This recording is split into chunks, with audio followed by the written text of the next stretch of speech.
Exodus 38 verse 1 to 5. Gumawa rin sila ng kwadradong altar na pagsusunugan ng handog na sinusunog.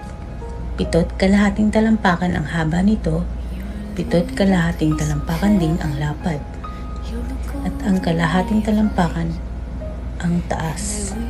Nilagyan nila ito ng parang mga sungay sa 4 na sulok na kasama ng ginawa ng gawin ang altar. Binalutan nila ng tanso ang altar. Ang lahat ng kagamitan ng altar ay gawa rin sa tanso. Ang mga lalagyan ng abo, pala, mangkok, malalaking tinidor para sa karne at mga lalagyan ng baga. Gumawa rin sila ng parilyang tanso para sa altar at inilagay nila sa ilalim ng altar sa patungan nito sa gitna ng altar. Gumawa rin sila ng 4 na argolyang tanso at ikinabit ito sa 4 na sulok ng parilyang tanso. Ang mga argolyang ito ang pagsusuksukan ng mga tukod na pambuhat sa altar. Amen. Mapagpalang gabi sa ating lahat. Ang aking babasahin ay mula sa libro ni Exodus chapter 38 verses 6 to 11. Akasya rin ang ginawa niyang pampasan, binalot niya ito ng tanso at isinuot sa mga argolya sa gilid ng altar. Tabla ang ginamit niya sa paggawa ng altar at ito'y may guwang sa loob. Gumawa nga siya ng palangganang tanso at tanso rin ang patungan. Ang ginamit niya rito ay tansong ginagamit bilang salamin ng mga babaeng tumutulong sa mga naglilingkod sa pintuan ng toldang tipanan. Pagkatapos, ginawa niya ang bulwagan na pinaligiran niya ng mamahaling telang lino. Sa gawing timog ay 45 metro ang haba ng tabing at ito'y ikinabit niya sa 20 posteng tanso na itinayo sa 20 tungtungang tanso rin. Pilak naman ang mga kawit at ang sabitang baras na ginamit niya. Gayon din ang ginawa niya sa gawing hilaga. 45 metro ang mga tabing na ikinabit sa 20 posteng tanso na itinayo sa 20 tungtungang tanso. Pilak naman ang mga kawit at baras na ginamit dito. Ang mabuting salita ng Diyos. Amen. Exodus chapter 38 verse 12 to 17. Sa gawing kanluran naman, 22 metro ang haba ng tabing na isinabit niya sa 10 posting nakatindig sa 10 tungtungan. Ang mga kawit at baras ay gawa sa pilak. Ang luwang ng harapan ng bulwagan sa gawing silangan ay 22 metro. Sa isang gilid ng pintuan ay nilagyan ng kortinang 6.6 na metro ang haba na nakasabit sa 3 posting nakapatong sa 3 tuntungan. Ganoon din sa kabilang gilid. Kaya ang 2 gilid ng pintuan ay may tig-isang kortinang 6.6 na metro ang haba na nakasabit sa 3 posting nakapatong sa kanya-kanyang tuntungan. Lahat ng tabing ng bulwagan ay mamahaling telang lino. Tanso ang tuntungan ng mga poste at pilak naman ang mga kawit ng poste. Gayon din ang mga haligi. Amen. Hello po, magandang araw. Narito po ang ating daily devotion sa Book of Exodus, chapter 38. Ang napunta pong verse sa akin is verse 18 to 22. So, basahin po natin. Ang kortina sa may pintuan ay mamahaling lino at lanang kulay asul, kulay ube at kulay pula. Maganda ang borda nito. Ang haba lapad nito'y 9 na metro, samantalang 2 metro naman ang taas tulad ng tabing sa bulwagan. Ito'y nakasabit sa 4 na posting nakapatong sa 4 na tuntungang tanso. Ang mga kawit nito ay balot, ay pabang pilak. Tanso naman, mga tulos na ginamit sa toldang tipanan at sa tabing ng bulwagan. Ang mga metal na ginamit sa tabernakulo.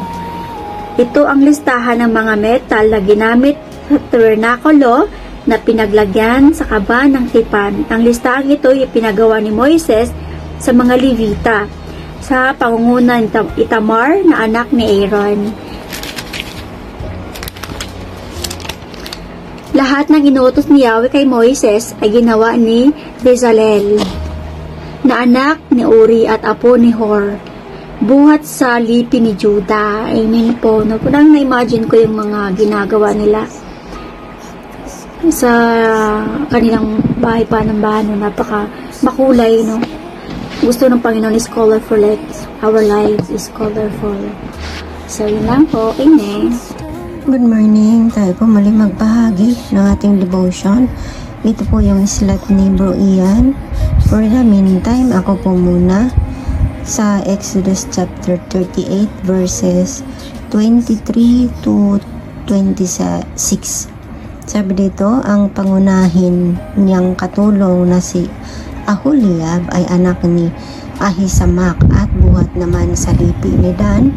Siya ay mahusay mag-ukit, isang taga-disenyo at manghahabi ng pinong lino at lanang kulay asul, kulay ube at kulay pula. Lahat ng gintong ginamit sa santuaryo ay umabot sa 1,000 kilo ayon sa timbangan sa templo. Ang lahat ng ito ay handog kay Yahweh. Ang pilak namang ibinigay ng mga taong napabilang sa census ay umabot sa 3,430 kilo ayon din sa timbangan sa templo.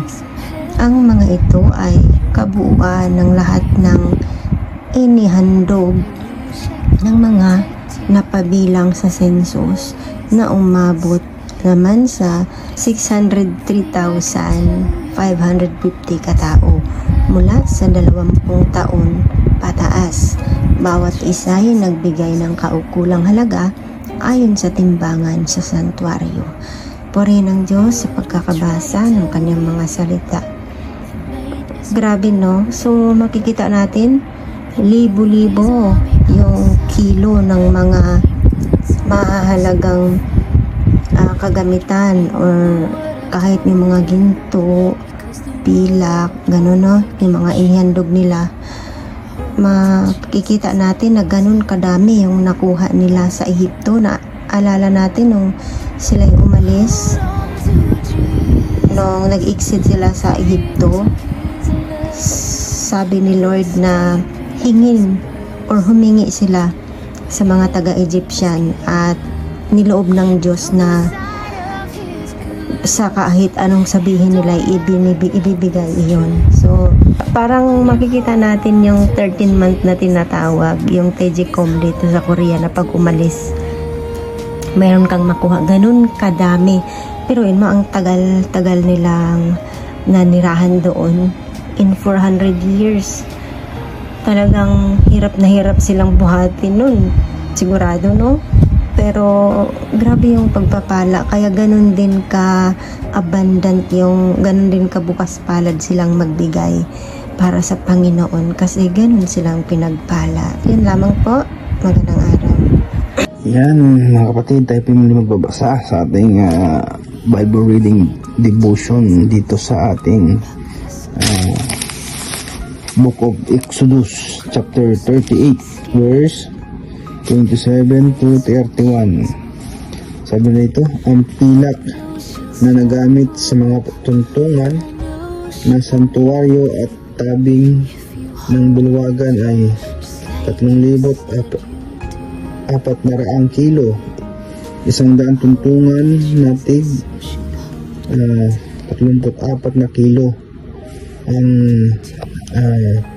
30 kilo ay ginamit sa mga kawit ng poste sa mga dulo nito at sa mga haligi. Ang tansong inihandog kay Yahweh ay umabot naman sa 2,425 kilo. Ito ay ginamit sa mga tuntungan sa pintuan ng tuldang tipanan, sa altar at sa parilyang tanso, gayon din sa lahat ng gamit sa altar, sa tuntungan sa paligid ng pagtayo at tuntungan ng poste ng pinto at sa lahat ng tulos na ginamit sa paligid ng tabernakulo. Yun po. Maraming salamat po. Napakaganda ng ating binasa. Pagpalain po ang bawat isa. Shalom everyone. Amen.